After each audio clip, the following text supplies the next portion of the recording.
সূরাতুল বাকারা, সূরাত আলে ইমরানের মধ্যে আল্লাহ পাক নবীজিকে দুনিয়াতে পাঠাইছেন। নবীজিকে কয়েকটা কর্মসূচি দিয়েছেন। কি দিয়েছেন? কর্মসূচি দিয়েছেন। নবীজির কর্মসূচি আমাদের কর্মসূচি। আমরা কোনো ডাক্তারের কর্মসূচি নেই না, আমরা কোনো ইঞ্জিনিয়ারের কর্মসূচি নেই না, আমরা কোনো তেজারত ব্যবসায়ীকারী কোনো কর্মসূচি নেই না, আমরা কোনো কৃষকের কর্মসূচি নেই না, আমরা কোনো দার্শনিকের কোনো কর্মসূচি নেই না, আমরা কোনো ডারউইনের কর্মসূচি নেই না, নাস্তিক মুরতাদের আমরা কর্মসূচি নেই না। আমাদের কর্মসূচি হলো মুহাম্মদুর রাসূলুল্লাহ সাল্লাল্লাহু আলাইহি ওয়াসাল্লাম দুনিয়ার মধ্যে আল্লাহ পাকের পক্ষ থেকে যে পাঠ্যসূচি নিয়ে আসছেন, যে পাঠ্যকর্ম নিয়ে আসছেন, কর্মসূচি নিয়ে আসছেন, হযরত উলামায়ে কেরাম সেই কর্মসূচি, হযরত উলামায়ে কেরাম সেই পাঠ্যসূচি নবী মুহাম্মদুর রাসূলুল্লাহ সাল্লাল্লাহু আলাইহি ওয়াসাল্লাম উম্মতের সামনে যা পেশ করেছেন, হযরত উলামায়ে কেরাম কিয়ামত পর্যন্ত উম্মতকে মুহাম্মদুর রাসূলুল্লাহ সাল্লাল্লাহু আলাইহি ওয়াসাল্লামের কর্মসূচিকে বাস্তবায়ন করবে। দলিল চান? দলিল দে।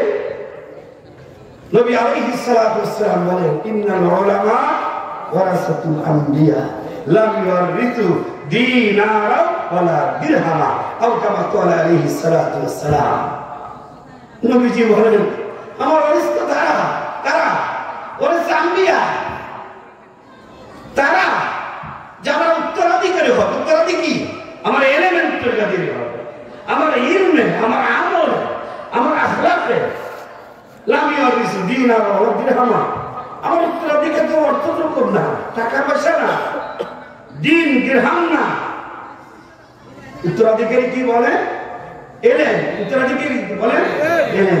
হযরত উলামায়ে কেরাম নবীজি রেখে যাওয়া আমানত, হযরত উলামায়ে কেরাম নবীজি রেখে যাওয়া আমানত এলেমে তারা বন্টনের ভাগদার হয়েছেন। আর কিয়ামত পর্যন্ত হযরত উলামায়ে কেরাম সেই এলেমকে তাকসীম করবেন জাতির সামনে। যে কাজ দিয়া, দায়িত্ব দিয়া নবী আলাইহিস সালাতু ওয়াস সালামকে আল্লাহ পাক প্রেরণ করেছিলেন, তার এক নম্বর কর্মসূচি ছিল ইয়াতলু আলাইহিম আয়াতিহি। হে রাসূল, আপনি আপনার উম্মতদের সামনে আমার আয়াতকে তেলাওয়াত করে শোনায়া দেন। সেই নবীদের কাজ। আজকে আপনার মাসুম বাচ্চা, 8 বছরের বাচ্চা, এগুলো বিছানায় প্রস্রাব করে কি করে না? নাহলে আমার মাদ্রাসায় যা দেখতে হয়, আমার মাদ্রাসায় যা দেখতে হয়। একটা খাস বাংলা বললাম, কেন বললাম জানেন? আমাদের কাছে এরকম বাচ্চা অনেক আছে, বিছানায় পায়খানা করে, প্রস্রাব করে, ওস্তাদরা সেটা দ্রুত করে দেন, পরিষ্কার করে দেন। মাসুম নাবালেগ, মায়ের বুকে থাকার কথা ছিল, মা বুক খালি করে দিয়ে দিয়েছেন। এই মাসুম বাচ্চাকে আমরা দিন শিখাই, ঈমান শিখাই, আল্লাহ থেকে হয়, সব কিছু আল্লাহ কর্মেওয়ালার জাত, আল্লাহর নাম শিখায়, আল্লাহর জিকির শিখায়, নবী রাসূলকে শিখায়, নবী রাসূলের পরিচয়কে শিখায়, সাহাবাদেরকে শিখায়, সাহাবায়ে কেরামের পরিচয় শিখায়, ঈমান শিখায়। যার কারণে তো মাসুম একটা বাচ্চা কত সুন্দর করে আল্লাহ পাকের 99টা নাম নিয়ে আল্লাহ পাককে স্মরণ করতে পারে। সুবহানাল্লাহ। যদি বলি বয়স তো 60 হয়ে গেছে, 50 হয়ে গেছে, আল্লাহ পাকের 99টা নাম নেন তো নাই, পরীক্ষা পাওয়া যাবে না। যদি বলি সূরা ফাতিহাটা সহি করে পড়েন তো নাই, কুল হুয়াল্লাহু আহাদ পড়েন তো নাই, ইন্না আতাইনা যদি দিতেও নাই, আছেটা। অথচ আপনাদের এই সন্তানগুলোকে আমরা কত কোলে কাহেলে নিয়ে গুমত প্রস্রাব সাতটা পয়রা আপনার বাচ্চাকে একদম বিশুদ্ধ ঈমান শিখায়, আপনার বাচ্চাকে বিশুদ্ধ আল্লাহ পাকের কালামের তেলাওয়াত শিখায়, বিশুদ্ধ বাচ্চাদেরকে নামাজ সহি তরিকায়, সুন্নত তরিকায় কিভাবে হতে হবে সেই শিক্ষা মাদ্রাসায়। ফজিলত তো আপনার। আজকে বলছিলাম আমার মাদ্রাসায় অভিভাবকদের ফজিলত তো আপনার। হাদিসে পাকের মধ্যে নবীরা বলছেন, এই মাসুম বাচ্চারা যখন রুকু করে, সিজদা করে, রোজা রাখে, তেলাওয়াত করে, আমল করে, নেকের খাতাও নাই, বদির খাতাও নাই, লিখবো কোথায়? না বলে হ্যাঁ নেক কাজ করতেছে। হারে এই শীতের মধ্যে বাচ্চার 4টার সময় দেখে আল্লাহু আকবার, আলহামদুলিল্লাহ তাহাজ্জুদে দাঁড়ায় যায়। আপনার মাদ্রাসায় চারটে কি বলে আপনি 11টায় যাবেন, বললাম যাবেন কুন্দারমালিকে, ওই রোডে যাবেন, জিরানি রোড, দেখবেন ভবন থেকে আওয়াজ আসতেছে। কিসের আওয়াজ? কালামে পাকের আওয়াজ আসে। বাচ্চারা 10:30টার পরে উঠে ইস্তেঞ্জা করে কিয়ামুল লাইলে দাঁড়ায়। কি লাই বলেন? কিয়ামুল লাইল বোঝেন? রাত্রেতে কিয়াম করে, রাত্রেতে কি করে? কিয়াম নামাজে দাঁড়ায়। প্রত্যেক ছাত্র একবারে সর্বনিম্ন 1 পারা কোরআন কারীমের তেলাওয়াত করে। বলেন আলহামদুলিল্লাহ। অনেক বাচ্চা 3 পারা করে। কয় পারা করে? 3 পারা করে। 2 রাকাত নামাজে 3 পারা, 2 পারা, 1 পারা তেলাওয়াত করে এরপরে বিছানা। বাচ্চার বয়স 10, বাচ্চার বয়স 8, বাচ্চার বয়স 11, বাচ্চার বয়স 12। কেমন লাগে? আবার দৌড়াতে 4টায় উঠছে, উঠে তাড়াতাড়ি বুঝে ইস্তেঞ্জা করে আবার তাহাজ্জুদে দাঁড়ায় গেছে। তাহাজ্জুদ নামাজ পড়ে আবার সবক শেখা শুরু করেছে। ফজর পর্যন্ত চলে গেল। ফজর পরে হালকা একটু নাস্তা করে ফেলছে, পড়ার পর আবার তেলাওয়াত শুরু করে দিছে।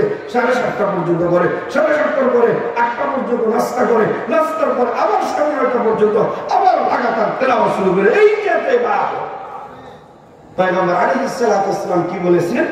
যে ব্যক্তি কোরআন কারীম থেকে একটি হরফ তেলাওয়াত করবে তার আমলনামায় সর্বনিম্ন 10টা নেকি দেওয়া হবে। কয়টা নেকি? 10টা। এটা ব্যাখ্যা আছে। সর্বনিম্ন নেকি কোনটা? আপনি না দেখে পড়তেছেন, ওযুবিহীন পড়তেছেন, রাস্তায় চলতেছেন, হাঁটতেছেন, কর্ম করতেছেন, এর মধ্যে আপনার জবান চলতেছে, কোরআন কারীমের তেলাওয়াত করতেছেন। পয়গম্বর বলেন তোমাকে এই অবস্থার মধ্যে প্রত্যেকটা হরফে 10টা নেকি দেওয়া হবে। আর এই হরফটা যদি একটু ওযু সহকারে পড়ে, কি সহকারে? তাহারা ওযু করলেন, ওযু করে যদি পড়েন আপনি আমার আমলনামার মধ্যে 25টা নেকি দেওয়া হবে। কয়টা নেকি? আর এই হরফটা যদি নামাজের মধ্যে বসে থেকে তেলাওয়াত করেন কয়টা? 50টা নেকি। কয়টা নেকি? আর কিয়ামুল লাইল যদি করেন, দাঁড়ায় যদি করেন, প্রত্যেকটা হরফে আপনাকে 100 নেকি দেওয়া হবে। সুবহানাল্লাহ। তাহলে আপনার বাচ্চা যে কিয়ামুল লাইল 1 পারা করলো, 2 পারা করলো, 3 পারা করলো, কত হরফ তেলাওয়াত করলো, প্রত্যেকটা হরফে যদি 100 করে নেকি দেওয়া হয়, একটা বাচ্চা যদি প্রতিদিন 1000 করে অক্ষর তেলাওয়াত করে, তাহলে আপনার আমার আমলনামায় কত হাজার নেকি হবে? নেকিটা যাবে কোথায়? পয়গম্বর আলাইহিস সালাতু ওয়াস সালাম বলেন আল্লাহ পাকের কত রহম, কত দয়া, কত মায়া। আহারে এই মা বাবা যেহেতু কষ্ট করেছে, মা যেহেতু গর্ভে ধারণ করেছে, বাবা যেহেতু কষ্ট করে উপার্জন করেছে, বাবা শরীরের ঘাম ফলাইছে, বাবা এত কষ্ট করে বাচ্চাকে যখন দিন শিখাইছে, আল্লাহ বলেন তোমার এই সন্তান আমল করবে, তেলাওয়াত করবে, তাহাজ্জুদ করবে, রোজা রাখবে, আওয়াবিন করবে, ইসরাক করবে, তাসবিহ করবে, কিয়ামুল লাইল করবে, তাহাজ্জুদের আমল করবে, দৈনন্দিন কোরআন কারীমের তেলাওয়াত করবে, প্রত্যেকটা আমলের বদলা আমি আল্লাহ ওই সন্তানের মা বাবার আমলনামায় দিয়ে দেব। সুবহানাল্লাহ। ফজিলত তো আপনাদের, মেহনত তো করতেছে আমার উস্তাদরা। আপনি তো রাত্রে ঘুমায় রয়েছেন, আপনার আমলনামায় তাহাজ্জুদের নামাজ। আপনি তো রাত্রে ঘুমায় রয়েছেন, ভোর রাত্রে তেলাওয়াতের সওয়াব আমলনামায়। এগুলো কারা করে? মাদ্রাসাওয়ালা করে। কারা করে? উলামায়ে কেরাম করে। কারা করে? একজন শিক্ষক করে। কারা করে? একজন হুজুর করে। কারা করে? একজন ইমাম করে। কে করে? একজন কারি সাহেব করে। কে করে? একজন মুয়াজ্জিন সাহেব করে। আপনি তো ঘুমিয়ে আছেন, অথচ রাত দিন 24 ঘন্টা আপনার জান্নাতে মিজানের পাল্লা যেন আপনার ভারী হয়ে যায়, এই জন্য কাজ করে হযরত উলামায়ে কেরাম। অথচ আপনারা বলেন উলামায়ে কেরাম কি করে? জাতির সামনে একটা ট্যাবলেট পশ্চিমা দেশ থেকে কে বা কারা দিয়ে দিছে, আর সেই ট্যাবলেট আমরা হজম করে নিছি। আর আমাদের কথা হলেই বলে হুজুররা কি করে, হুজুররা কি করে। তাহলে একটা কাজ করবেন, আপনাকে একটা দায়িত্ব দেওয়া হবে ইনশাআল্লাহ। আপনি 1 মাস ফজরের নামাজের ইমামতি করেন। আমি বলবো কি করেন? ফজরের নামাজে ইমামতি করেন। দেখেন আপনার মাসে কতদিন যায়। প্রত্যেক দিন 5 টাইমে যথা টাইমে ঘড়ির কাঁটা ধরে ইমামতির মুসল্লায় যান।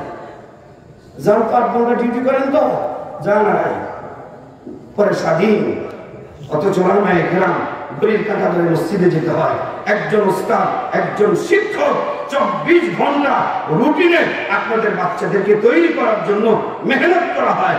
একজন বাচ্চাকে খাওয়ার জন্য দায়িত্ব পালন করতে হয়, ওযু ইস্তেঞ্জার দায়িত্ব পালন করতে হয়, গোসলের দায়িত্ব পালন করতে হয়, বাচ্চার শরীরে জ্বর আসছে কিনা সেটা দেখতে হয়, বাচ্চা মেসাব করছে কিনা সেটার দায়িত্ব পালন করতে হয়, গোসলের পরে একটু তেল লাগাইছে কিনা সেই দায়িত্ব আপনাদের ওস্তাদরা পালন করে। ঠিক, এরপরে না আপনাদের বাচ্চাগুলো মানুষ হয়। হাফেজে কোরআনের বাবা আপনি, আলেমের বাবা আপনি, গর্ব করেন, অহংকার করেন, আলহামদুলিল্লাহ করেন, এটা জায়েজ আছে যে আপনি যে হাফেজে কোরআনের বাবা, আপনি আলেমের দ্বীনের বাবা, এটা তো অহংকারের বিষয়। কিন্তু আপনি যে অহংকার গর্ব করতেছেন কোথায় থেকে? এই যে বাংলা মাদ্রাসা, এই টিনের ঘরের মাদ্রাসা, চাটাই বিছানের মাদ্রাসা, রাত্রে ঠান্ডা পানির মাদ্রাসা, হলুদ ঠান্ডা আপনারা খাটে থাকেন, ওই থাকেন আপনি খাটের শোন। আপনাদের ঘরের তো যদি তল্লাশি করা হয় দেখা যাবে এক একজনের ঘরের মধ্যে 50,000, 60,000, 1 লক্ষ টাকা দামের খাট আছে। অথচ এই হাতে যে কোরআনটা দেখেন না, ফোনের মধ্যে পাতলা একটা, আমরা পারি না, আমাদের তাও পেতে হয় না। হ্যাঁ, অনেক মাদ্রাসায় এখন পর্যন্ত কার্পেট বিছাইতে পারে না। হ্যাঁ, টাইলস নাই, ফ্লোরের মধ্যে বাচ্চারা পড়তেছে, বাচ্চারা নিজেদের লুঙ্গি বিছায় পড়ে।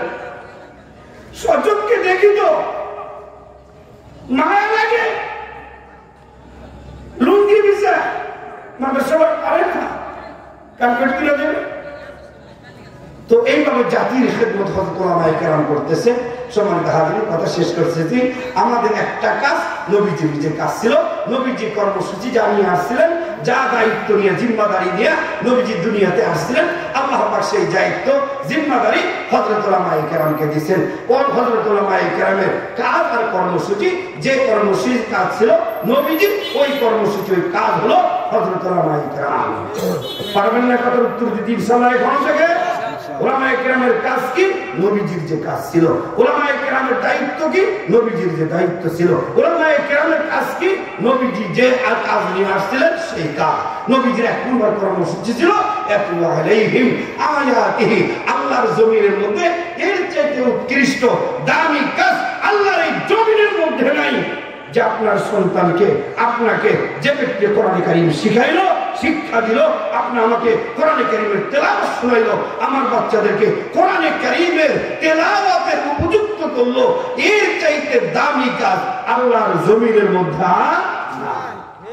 উস্তাদদেরকে সম্মান করবেন, উলামায়ে কেরামকে সম্মান করবেন, কদর করবেন, মাথার মুকুট বানায় রাখবেন। আহারে কি মরিচ ঢুকে গেছে, দুনিয়াটা শেষ, কোথায় নাই, আবেগে কোথায় আসে বলে ফেলি। আজকে না অভিভাবকরা ওস্তাদদের সম্মান করে, না ছাত্ররা ওস্তাদদেরকে সম্মান করে, নাই কোনো সম্মান। অভিভাবকরা মনে করে ওস্তাদরা কর্মচারী, ওস্তাদরা কি বলে? কর্মচারী মনে করে, গোলাম মনে করে। আবার কেউ 2-4 টাকা দিয়ে বেতন দেয়, বাবারে বাবা, তাদের দাপটে তো মাদ্রাসায় থাকা যায় না, টাকা দেয় বলাই না। আল্লাহ মাফ করে, এটা না বুঝির কারণে আপনারা করেন, বুঝি না আমরা, আপনারা করেন এগুলো, তারপরেও বুকের মধ্যে চাপা দিয়ে দেয়, দিয়ে সামনে চলি। আল্লাহ পাক যেন কবুল করেন, মার্কাজের তাকওয়া এই মহিলা মাদ্রাসাকে কবুল করেন। আপনাদের ছোট্ট ছোট্ট মেয়েদেরকে মাদ্রাসায় দেন, পায়ে ধরে বলে যায়, মেয়েদেরকে মাদ্রাসায় দিয়ে। বাবা, দুনিয়ার অবস্থা খুব খারাপ, খুবই খারাপ। মেয়েদেরকে একটু দিন শিখান, কোরআন শিখান, দেখবেন আপনার পরিচয় ঠান্ডা হয়ে যাবে। এই সন্তান আপনার জন্য নাজাতের উসিলা হবে, এই সন্তান আপনার চোখের ঠান্ডক হবে, আপনার চোখের শীতল হবে। আল্লাহ তাআলা যেন আমাদের সন্তানকে সেইভাবে কবুল করেন, সকলে বলে আমিন। আপনারা দেন মাদ্রাসা 3 বছর, আমরা এইভাবে বলি ভাই 3টা বছর দেন, ভাই উম্মত, জাতি, সমাজ, কম, এলাকা, আপনাদের হাতে পায়ে দেন 3টা বছর আমাদেরকে দেন। একটা ওরা নুরানিটা করায় দেন, নাজরাটা করায় দেন, এরপরে নিয়ে যান না কোরআন স্কুলে পড়ান, ভার্সিটিতে নেন, ডুয়েটে পড়ান, কুয়েটে পড়ান, মেডিকেলে পড়ান, যেখানে ইচ্ছা বাবা পড়ান। আমরা 20টা বপন করে দিই, ইমানের বীজ, আমরা আমলের বীজ, আখলাকের বীজ, হ্যাঁ আমানতদারিতার বীজ আমরা একটু বপন করে দিই, এই বাচ্চা চলবে, ইনশাআল্লাহ চলবে। আল্লাহ পাক আমাদেরকে বুঝার, আমল করার তৌফিক দান করেন।